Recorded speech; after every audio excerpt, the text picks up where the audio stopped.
Winston Peters says when the Prime Minister spoke to him about his Nazi comments, Christopher Luxon was misinformed by a manipulative media.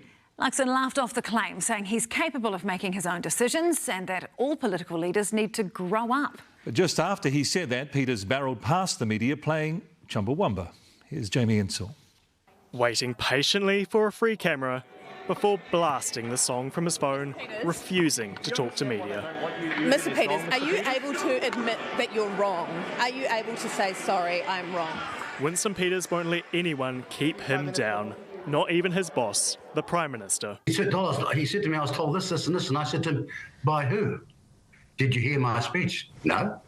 And then about then I realised, like so many New Zealanders, all the way to the top, he's been misinformed by you media people. The New Zealand First Leader earlier on morning television claiming the Prime Minister was misinformed when he gave him a talking to about his Nazi Germany comments. Mr. Peters, you cannot be accusing the Prime Minister of this country of being influenced so wholly by the media.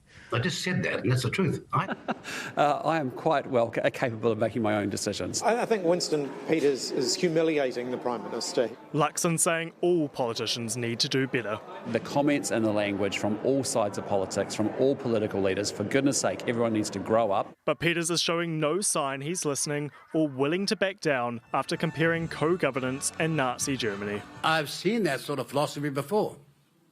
I saw it in Nazi Germany. You compared Labour's approach to co-governance to Nazi Germany. Is that appropriate? Yes, it is. Winston Peters is also in denial over Chumbawamba raising concerns about New Zealand First using their hit song at his Sunday rally. Guitarist Boff Wally telling Stuff, well, let's see if it does become a legal thing. That'd be great, because they absolutely have a leg to stand on.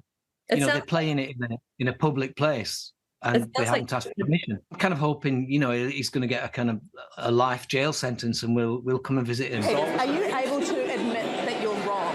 Are you able? Winston Peters clearly not paying any attention. Jamie Insall, Newshub. Political editor Jenna Lynch joins us now. Kia ora, Jenna. Is there anything the Prime Minister can do to rein in Winston Peters? Yeah, Winston Peters is basically laughing in the face of the Prime Minister at this point.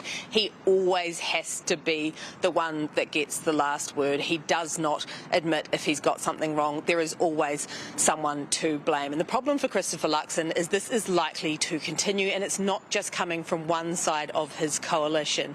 He's got David Seymour doing it one week, the Winston Peters doing it the next, both of them distracted from what the government is actually doing. And the reason they are doing that is because they are both small parties. They are well aware of what happens to small parties when they go into government. They get eaten by the bigger party. The bigger guys suck up all of the airtime. And so we are left with a situation where David Seymour and Winston Peters are basically in an arms race over who can say the most outrageous thing to remain relevant. Jenna, tēnā koe.